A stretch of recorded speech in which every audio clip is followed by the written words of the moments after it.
আসসালামু আলাইকুম। আমি একটু সমালোচনা করব বলে মানে কফি বানিয়ে নিয়ে এসে বসেছি। সমালোচনা যদিও করা ঠিক না, আমার পছন্দ না। বাস্তবে পছন্দ না। একটু মানে স্ক্রিনে বলতেছি। স্ক্রিনে মানে এত দেখি ভিডিও, এত ভিডিও দেখি যে বলতে ইচ্ছা করলো। তো একজন সরকারি কর্মকর্তার ভিডিও অনেক ভাইরাল।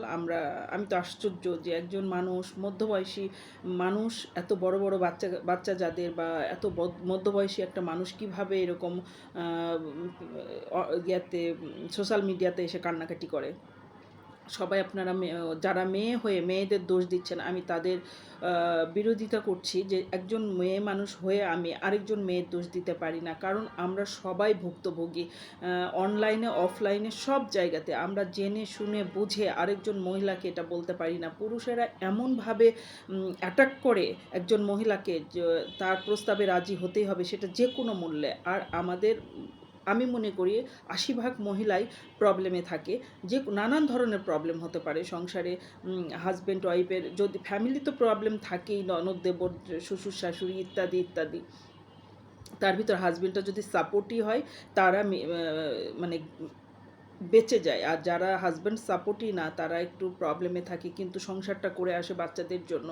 তারপরে এসে যখন শেষ বয়সে এসে হয়তো ওনার ওনার এজটা কত হবে, ৪০-৪৫ হয়তো বা হবে।